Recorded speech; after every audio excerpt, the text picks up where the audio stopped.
True crime listeners, आपका स्वागत है। आज मैं आपको न्यू मैक्सिको के एल्बुकर्की के तपते और रेतीले मैदानों में ले जा रहा हूँ। ये कहानी है शहर के कदमों के नीचे दबे एक काले राज की, आसमान से ली गई एक डरावनी तस्वीर की और एक ऐसे सीरियल किलर की जो शायद आज भी हमारे बीच आज़ाद घूम रहा है। इस त्रासदी की गहराई को समझने के लिए हमें पहली पीड़ितों में से एक मिशेल वाल्डेस से शुरुआत करनी होगी। मिशेल का बचपन एक अच्छे परिवार में बीता, लेकिन माता-पिता के तलाक के बाद उसकी जिंदगी बिखरने लगी। महज 13-14 साल की उम्र में मिशेल गर्भवती हो गई। उसे लगा कि उसके बड़े सपने और भविष्य खत्म हो गए हैं। उसने स्कूल छोड़ दिया और गलत संगत में पड़ गई। मिशेल की बेटी उसके दादा दादी के साथ रहने लगी और मिशेल नशीली दवाओं और देह व्यापार की अंधेरी दुनिया में फंस गई। उसके पिता ने उसे बचाने की बहुत कोशिश की। वे बार बार उसकी जमानत करवाते, रिहाब का खर्च उठाते, लेकिन मिशेल कभी सुधर नहीं पाई। 2004 की बात है। मिशेल ने अपने पिता के साथ रहने की इच्छा जताई, लेकिन उसकी छोटी बहन ने पिता के सामने एक कठिन शर्त रख दी। अगर मिशेल घर आएगी तो मैं घर छोड़ दूंगी। मजबूरी में पिता ने मिशेल को एक दोस्त के घर छोड़ दिया। वो आखिरी बार था जब उन्होंने अपनी बेटी को जिंदा देखा था। इधर पुलिस की वाइस डिटेक्टिव आइडा ने एक डरावना पैटर्न नोटिस किया। उन्होंने देखा कि एक जैसी दिखने वाली कई जवान लड़कियां एल्बुकर्की से गायब हो रही थीं। उस समय आइडा की लिस्ट में 5 नाम थे। तभी मिशेल के परिवार को एक खौफनाक फोन आया। एक दोस्त ने बताया कि उसने सड़कों पर अफवाह सुनी है कि मिशेल और सिनेमन नाम की एक लड़की को मारकर वेस्ट मेसा के रेगिस्तान में दफना दिया गया है। मिशेल के परिवार को नहीं पता था कि ये सिनेमन कौन है, लेकिन डिटेक्टिव आइडा जानती थी। सिनेमन उनकी लिस्ट की एक और लापता लड़की थी। वेस्ट मेसा के विशाल रेगिस्तान में लाशें दबे होने की अफवाहों के बावजूद पुलिस सिर्फ सुनी सुनाई बातों पर मीलों रेत की खुदाई नहीं कर सकती थी। साल बीतते गए और डिटेक्टिव विडा की लिस्ट में अब 18 नाम थे।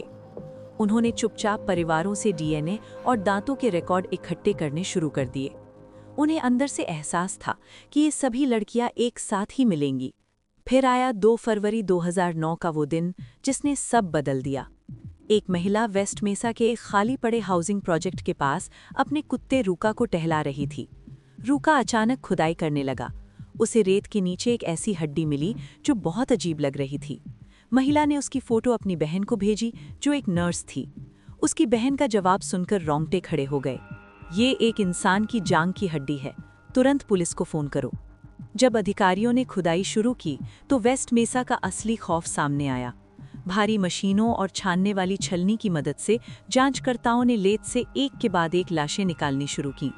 पहले 1, फिर 3, फिर 7 और आखिरकार उन्हें 11 महिलाओं और एक अजन्मे बच्चे के अवशेष मिले। उनका मिलना किसी चमत्कार से कम नहीं था। 2005 में वहां घर बनने वाले थे, लेकिन 2008 की आर्थिक मंदी ने काम रुकवा दिया। अगर घर बन जाते तो ये कब्रें हमेशा के लिए दब जातीं। फिर एक भारी बारिश ने ऊपर की मिट्टी बहा दी, जिससे हड्डियां सतह पर आ गईं और रुका उन्हें ढूंढ पाया। उन 11 लाशों में से 10 वही महिलाएं थीं जो डिटेक्टिव इडा की लिस्ट में थीं। और दुख की बात यह थी कि जेन डो नंबर 8, जो 4 महीने की गर्भवती मिली थी, उसकी पहचान मिशेल वाल्डेस के रूप में हुई। लेकिन सबसे हैरान कर देने वाला सबूत जमीन से नहीं, बल्कि आसमान से मिला। जांचकर्ताओं ने उस रेगिस्तान के टुकड़े की पुरानी सैटेलाइट तस्वीरें निकाली। 2002 की फोटो में वहां झाड़ियों के अलावा कुछ नहीं था, लेकिन 2004 की तस्वीर में साफ दिख रहा था कि सड़क से हटकर रेगिस्तान के अंदर टायरों के निशान जा रहे हैं, जो ताज़ी खुदी हुई मिट्टी के 3 धब्बों तक पहुंचते थे। फिर 2005 की सैटेलाइट इमेज में वे 3 धब्बे बढ़कर 11 हो चुके थे। कातिल को सचमुच सैटेलाइट ने 2 साल के दौरान अपना कब्रिस्तान खोदते हुए कैद कर लिया था। तो आखिर कौन है ये वेस्ट मेसा बोन कलेक्टर? पुलिस ने 2 मुख्य संदिग्धों पर ध्यान दिया। पहला था लोरेंजो मोंटोया। 2009 में उसे एक महिला का गला घोंटने के आरोप में पकड़ा गया था। 2006 में मोंटोया ने एक और महिला को अपने ट्रेलर में बुलाया, जो इस कब्रिस्तान के बहुत करीब था। उसने उसे मार डाला, लेकिन जब वो उसकी लाश को ठिकाने लगा रहा था, तभी पीड़ित का बॉयफ्रेंड वहां पहुंच गया और उसने मोंटोया को गोली मार दी। मोंटोया इस पूरी टाइमलाइन में फिट बैठता है, लेकिन उसकी मौत की वजह से पुलिस उससे कभी पूछताछ ही नहीं कर पाई। दूसरा संदिग्ध मिजोरी का एक रहस्यमयी फोटोग्राफर है। 2010 में FBI ने उसके घर पर छापा मारा।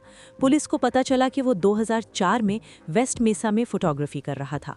हालांकि पुलिस ने बहुत सारे सबूत जब्त किए, लेकिन उन्होंने कभी अपनी रिपोर्ट सार्वजनिक नहीं की और वो आज भी सिर्फ एक पर्सन ऑफ इंटरेस्ट बना हुआ है।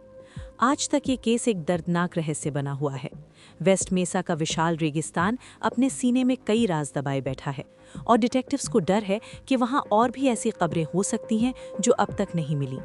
जब तक कोई खुद सामने आकर सच नहीं बोलता, वेस्ट मेसा की 11 शिकार महिलाएं इंसाफ का इंतजार कर रही हैं, उस खामोशी और रेत में कैद। क्या ये कातिल अब भी हमारे बीच है? आपको क्या लगता है?